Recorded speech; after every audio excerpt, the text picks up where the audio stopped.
আসসালামু আলাইকুম। সবাইকে শুভেচ্ছা জানাচ্ছি। মাসুম মাহবুব। দেখছেন ওপেন দ্য ইউটিউব চ্যানেল এবং মাসুম মাহবুব ফেসবুক পেজ।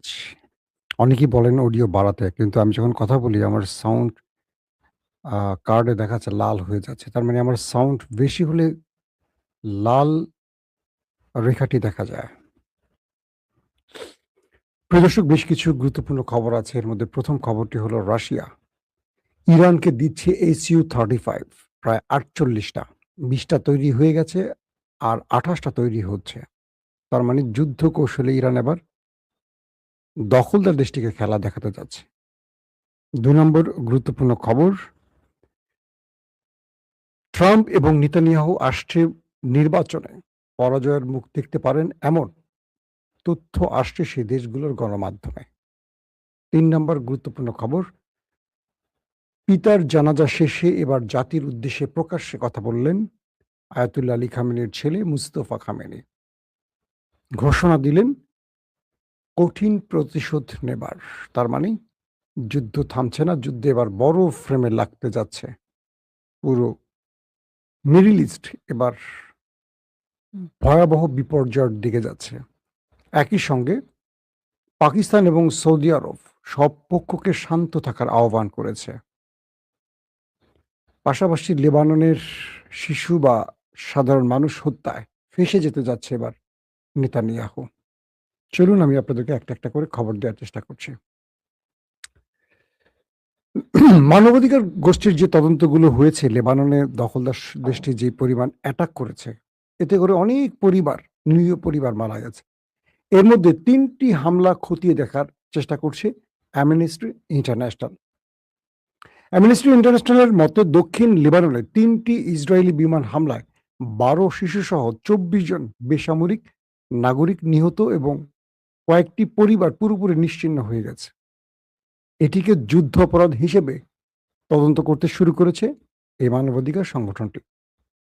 মানবাধিকার সংস্থাটির তারা জানিয়েছে যে ৬, ১২ ও ১৩ মার্চ টায়ার জেলায় আল থাকানা মহল্লা, সাইদা জেলার ইরকায় এবং নাবাতিয়ে জেলায় আল রাহবাত মহল্লায় বেসামরিক নাগরিকদের বাড়িঘরে হামলা চালায় ইসরায়েল।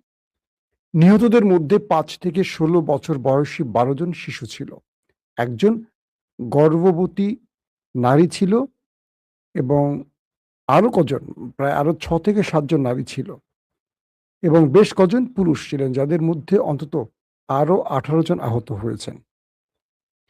সংস্থাটি বলছে তাদের কাছে এই সিদ্ধান্তে উপনীত হওয়ার যুক্তিসঙ্গত কারণ রয়েছে যে ইসরায়েলি বাহিনী বেসামরিক ও সামরিক লক্ষ্যবস্তুর মধ্যে পার্থক্য করতে ব্যর্থ হয়েছে। বেসামরিক ব্যক্তি বা বেসামরিক স্থাপনার উপর হামলা চালিয়ে অথবা বেসামরিক ক্ষয়ক্ষতি কমানোর জন্য সম্ভাব্য সকল সতর্কতা অবলম্বন করতে ব্যর্থ হয়েছে ইসরায়েল বা ইচ্ছাকৃত তারা লেবাননের বেসামরিক বা নিরীহ মানুষের উপর আক্রমণ করেছে। যদি এটি প্রমাণিত হয়ে যায় তাহলে আবারও নেতানিয়াহুর ফেঁসে যাওয়ার সম্ভাবনা তৈরি হচ্ছে, কারণ এটি মানবাধিকার লঙ্ঘন এবং এক প্রকার যুদ্ধাপরাধ হিসেবে বিবেচিত হবে। দর্শক, অন্যদিকে আজকে পাকিস্তান এবং সৌদি পররাষ্ট্রমন্ত্রীর মধ্যে আলাপ হয়েছে টেলিফোনে। একদিকে ছিলেন পাকিস্তানের ইসাকদার, অন্যদিকে ছিলেন সৌদি আরবের প্রিন্স ফয়সাল বিন ফারহান। তারা আমেরিকা এবং ইরানকে সতর্ক করে বলেছেন, মধ্যপ্রাচ্যে নতুন করে সংঘাত কারো স্বার্থ রক্ষা করবে না, বরং এই অঞ্চলটিকে আরো বিপর্যয়ের দিকে নিয়ে যাবে।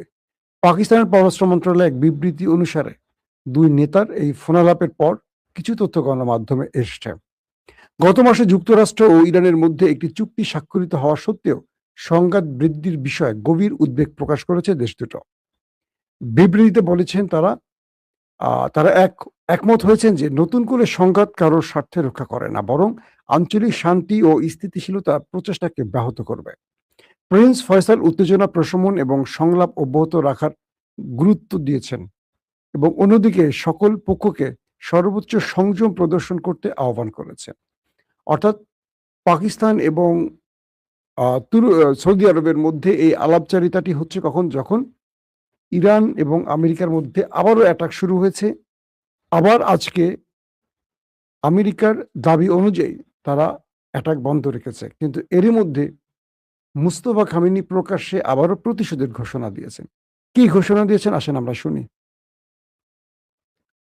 আ ইসলামী বিপ্লবের শহীদ নেতা আয়াতুল্লাহ সৈয়দ আলী খামেনির জানাজা শেষ হয়েছে এবং সেই জানাজা শেষে একটি বক্তব্য দেন তার ছেলে মুস্তফা খামেনি।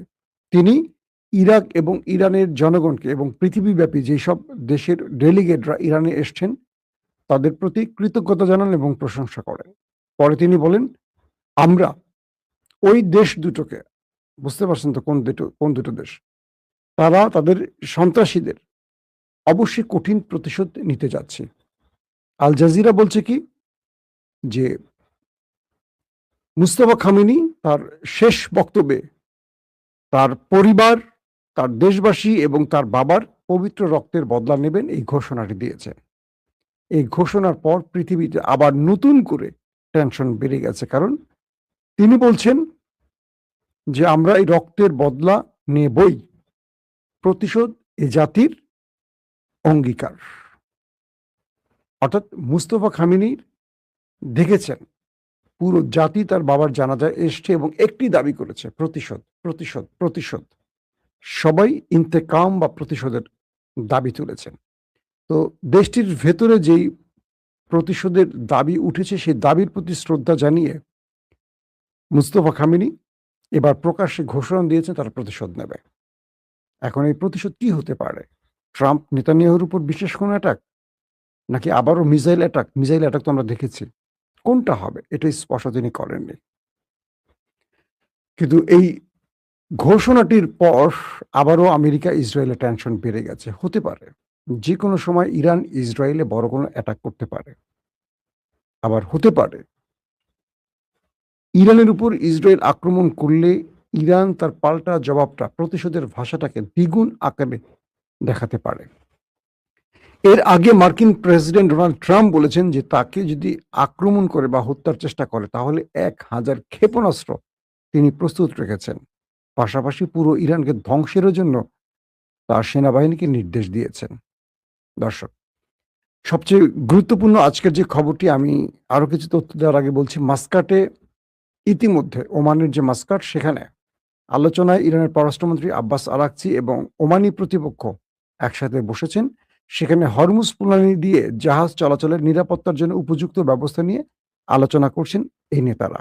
তার মানে ইরানের ডেলিগেট ওমানে পৌঁছে গেছে এবং সেখান থেকে তারা যুদ্ধ কি করে বন্ধ করা যায় অথবা হরমুজ ইস্যুতে ইরান এবং ওমান কি সিদ্ধান্ত নিতে পারে সেই ব্যাপারে আলোচনা চলছে। আসেন কয়েকটা তথ্য আগে আপনাদের দেই। এখন ইসরায়েল এবং আমেরিকার উপর প্রতিশোধ আসলে কি নিতে পারে মুস্তফা খামেনি যে ঘোষণাটা দিয়েছেন? বলা হচ্ছে যে খামেনির কাছে তার দেশের জনগণের দাবিটা সবচেয়ে বেশি গুরুত্ব পাচ্ছে, কারণ ইরানের জনগণ জানাজার সময় প্রত্যেকে বলেছিল তারা প্রতিশোধ চায়। এখন খামেনি অবশেষে আজ তার বাবার জন্য তিনি প্রকাশ্যে বক্তব্য দিয়েছেন এবং সেখানে প্রতিশোধ শব্দটা ব্যবহার করেছেন। আল জাজিরা সহ বড় বড় গণমাধ্যম সেটাকে জোরে সোরে প্রচার করছে। তার মানে এখন মধ্যপ্রাচ্যে আবার বড় যুদ্ধের দিকে যাচ্ছে, এটা কনফার্ম। একদিকে ডোনাল্ড ট্রাম্প তার জনপ্রিয়তা হারিয়েছেন, আগামী মধ্যবর্তী নির্বাচনে পরাজয়ের মুখ দেখতে পারেন, সম্ভাবনা বেশি। অন্যদিকে ইসরায়েলের সকল জনমত নেতানিয়াহুর বিরুদ্ধে চলে গেছে, কারণ নেতানিয়াহুর বিপক্ষে যারা রয়েছেন তারা এখন একজোট হয়ে নেতানিয়াহুর বিরুদ্ধে নেমেছেন। তার মানে আসছে নির্বাচনে নেতানিয়াহুর পরাজয় কনফার্ম। অক্টোবরে যে নির্বাচনটি হবে সেখানে মিস্টার নেতানিয়াহু, আমার নেতা কাকুর পরাজয়ের সম্ভাবনা সর্বাধিক, ট্রাম্পেরও পরাজয়ের সম্ভাবনা সর্বাধিক। প্রশ্ন হলো নেতানিয়াহু বাঁচবেন কি করে? তার বিরুদ্ধে প্রচুর দুর্নীতি মামলা রয়েছে। নেতানিয়াহুর সাথে আমাদের প্রিয় দেশ ভারতের নরেন্দ্র মোদীর একটা মিল আছে। তিনি প্রতিটি নির্বাচনের আগে একটা ঘটনা ঘটান, অর্থাৎ দেখবেন নরেন্দ্র মোদী নির্বাচনের আগে পাকিস্তানের সাথে উত্তেজনা তৈরি করেন। পেহেলগাঁও, পুলওয়ামা, শ্রীনগর, জম্মু, কাশ্মীর এইরকম কিছু ঘটনা ঘটাবেন এবং এই ঘটনার মধ্য দিয়ে দেখা যাবে পাকিস্তানের বেশ কিছু ভারতের কিছু সেনা মারা গেছে, ভারতের অনেক সিভিলিয়ান মারা গেছে, বোমা হামলা হবে। তারপর একটা নতুন মুভি তৈরি করবে ভারত। সেই মুভিটা কি? ভারত পাকিস্তানে একটা স্ট্রাইক চালাবে, সার্জিক্যাল স্ট্রাইক। এটা নিয়ে ৩-৪ মাস মাতামাতি করতে করতে ভোট হয়ে যাবে। মানুষ পাকিস্তানের বিরুদ্ধে নরেন্দ্র মোদীকে মারবে, শুধু ছিল মারবে, নরেন্দ্র মোদী জিতে যাবে।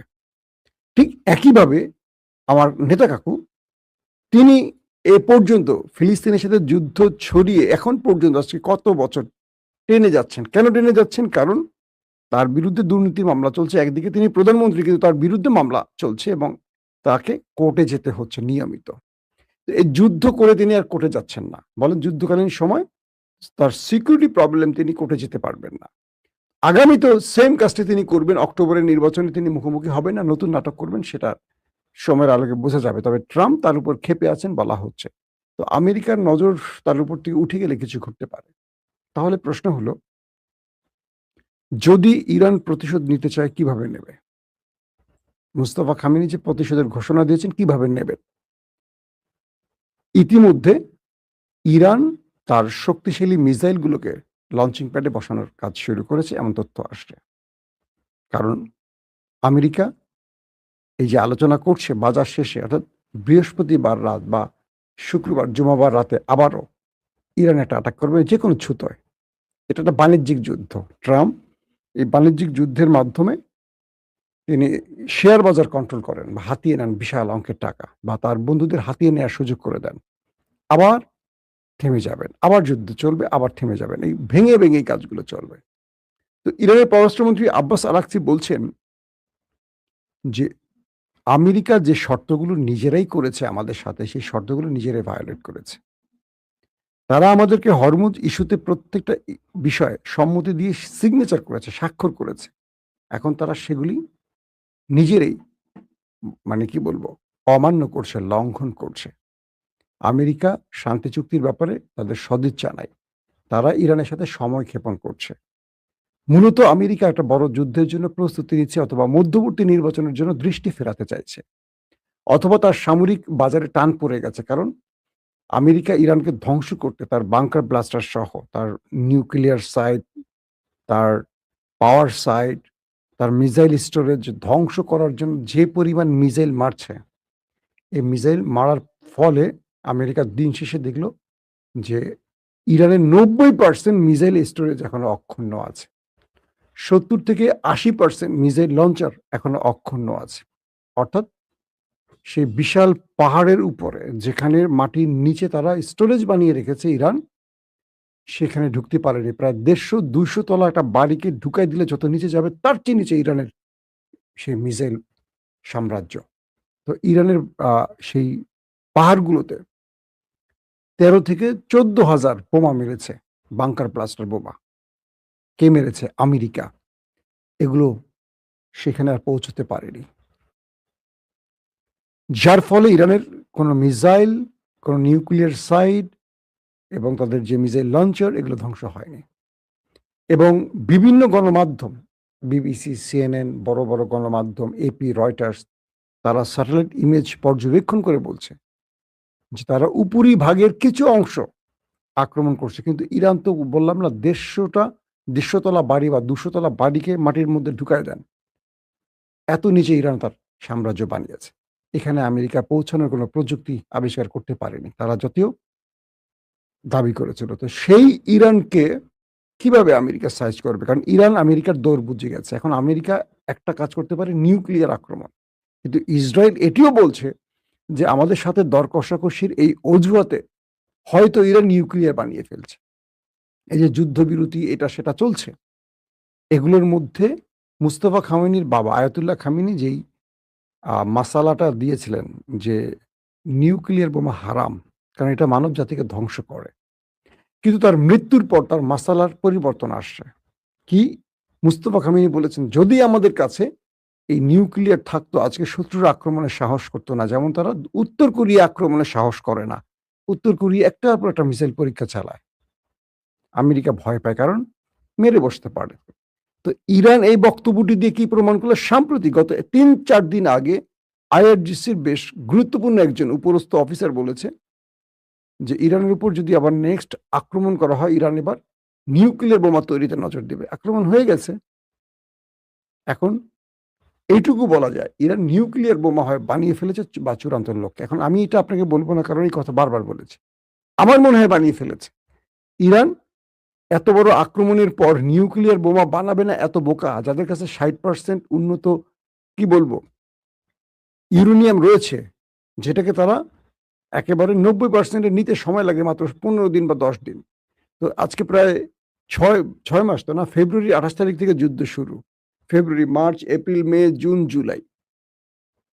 তো এই যে প্রায় 5 মাস, 4 মাস, 5 মাসের মতো সময় ইরান কি আর বসে আছে? 60% থেকে 90% তারা আনেনি? অবশ্যই এনেছে। কারণ তাদেরকে আরেক 2 পরাশক্তি আছে। চীন, রাশিয়া সাপোর্ট দিচ্ছে। তো এই পরিস্থিতিতে ইসরায়েল, আমেরিকার আসলে অনেক রকম ভয় আছে ইরানকে নিয়ে। কারণ ইরান এই মুহূর্তে কাউকে তোয়াক্কাই করছে না। আমেরিকাকে তোয়াক্কা করছে না। তো আমেরিকা যখন নিউক্লিয়ারের হুমকি দিচ্ছে, ইরান কেন ভয় পাচ্ছে না? এটা নিয়ে ইরানের ইসরায়েল এবং আমেরিকার টেনশন বেশি। যে রে, ট্রাম্প বারবারই নিউক্লিয়ার আক্রমণের হুমকি দিচ্ছে, কিন্তু ওরা ভয় পাচ্ছে না কেন? এদিকে রাফায়েল গ্রোসি, যে অ্যাটমিক এনার্জির চেয়ারম্যান বা প্রধান, তাকে ইরান ঢুকতে দিচ্ছে না। কাউকে ঢুকতে দিচ্ছে না। তো এই পরিস্থিতিতে ইরান প্রতিশোধ নেবে ঘোষণা দিয়েছে মুস্তফা খামেনির মাধ্যমে। যে ঘোষণাটি আসছে তাতে করে বলা যাচ্ছে থামছে না যুদ্ধ, আবার শুরু হচ্ছে বড় ফ্রেমে। কারণ এই প্রতিশোধটা কখন কিভাবে নিবে মুস্তফা খামেনি, তার উপর ডিপেন্ড করে ভিন্ন কিছু ঘটতে যাচ্ছে। অন্যদিকে আরবের বাকি দেশগুলো যে কোনোভাবে তারা মধ্যপ্রাচ্যকে, মিডল ইস্টকে শান্ত রাখার জন্য তাদের কূটনীতিকে চরম পর্যায়ে নিয়ে গেছে। এখন সবাই দৌড়াদৌড়ি শুরু করছে। কাতার, গতকালকে, আজকেও কাতার ইরানে ডেলিগেট পাঠিয়েছে যেন এটাকে ঠান্ডা করা যায়। পাকিস্তানের সাথে ইরানের কথা হচ্ছে। পাশাপাশি তুরস্কের সাথেও যোগাযোগ চলছে। ট্রাম্প নিজের জীবন রক্ষা এখন টেনশনে আছে। সে তুরস্ক সফর করেছেন। পথের মধ্যে তিনি টানা যান না, একটা বিমান, তার বিমান চেঞ্জ করে ফেলেছেন। ওমানের একটি বিমান, সামরিক বিমানে গেছেন। তারপর তুরস্কে গিয়ে A1 একটা পুরনো বিমানে উঠছেন।